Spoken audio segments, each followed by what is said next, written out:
ఉమ్మడి మెదక్ జిల్లాలో ఈరోజు ప్రధాన వార్తలు ఈ విధంగా ఉన్నాయి. సంగారెడ్డి జిల్లాకు వచ్చేసరికి సంగారెడ్డి జిల్లా ఆందోళన నియోజకవర్గంలోని అల్లాదుర్గం మండల కేంద్రంలో రైతులు ఈరోజు పెద్ద ఎత్తున ధర్నా నిర్వహించారు. ముఖ్యంగా ఐకేపీ సెంటర్లలో అధికారులు, దళారులు కలిసి ఒక్కో బస్తాకు 5 కిలోల తరుగు తీస్తూ తమకు అన్యాయం చేస్తున్నారని చెప్పి రైతులు ఆవేదన వ్యక్తం చేశారు.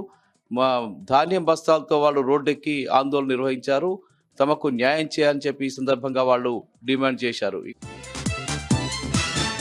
ఇక సిద్దిపేట జిల్లా వార్తలు వచ్చేసరికి సిద్దిపేట జిల్లాలో ఈరోజు కలెక్టర్ మను చౌదరి దివ్యాంగులకు సంబంధించిన క్రీడా పోటీని ప్రారంభించారు. సిద్దిపేట డిగ్రీ కళాశాల మైదానంలో దివ్యాంగుల కోసం ప్రత్యేకంగా వివిధ రకాల క్రీడా పోటీల్ని ప్రభుత్వం నిర్వహిస్తుంది.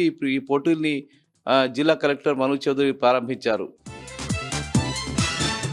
మాలా మహానాడు ఆధ్వర్యంలో చేపట్టేటువంటి పాదయాత్ర ఈరోజు సిద్దిపేట జిల్లా కేంద్రానికి చేరింది. ఈ సందర్భంగా మాలలు పెద్ద ఎత్తున పాదయాత్రకు స్వాగతం పలికారు. ముఖ్యంగా ఎస్సీ వర్గీకరణకు వ్యతిరేకంగా ఈ పాదయాత్ర జరుగుతూ ఉన్నది. మాలలు చేస్తున్న డిమాండ్ ప్రకారం ఎస్సీ వర్గీకరణ చేయవద్దని చెప్పి ఈ సందర్భంగా వాళ్ళు డిమాండ్ చేశారు. సిపిఐ పార్టీ ఆధ్వర్యంలో ఈరోజు సిద్దిపేటలో ప్రెస్ మీట్ జరిగింది. సిపిఐ నాయకుడు కూనంనేని సాంబశివరావు అట్లాగే చాడా వెంకటరెడ్డి ఇద్దరు కలిసి ప్రెస్ మీట్ నిర్వహించారు. రాష్ట్రంలో కాంగ్రెస్ పార్టీ అవలంబిస్తున్నటువంటి ప్రజా వ్యతిరేక విధానాన్ని వాళ్ళు దుయ్యబట్టారు. రైతు వ్యతిరేక, గిరిజన వ్యతిరేక విధానాలు సరైంది కాదని చెప్పారు. ఫార్మాసిటీ కోసం రైతుల భూములు సేకరించవద్దని చెప్పి సిపిఐ నాయకులు ఈ సందర్భంగా డిమాండ్ చేశారు.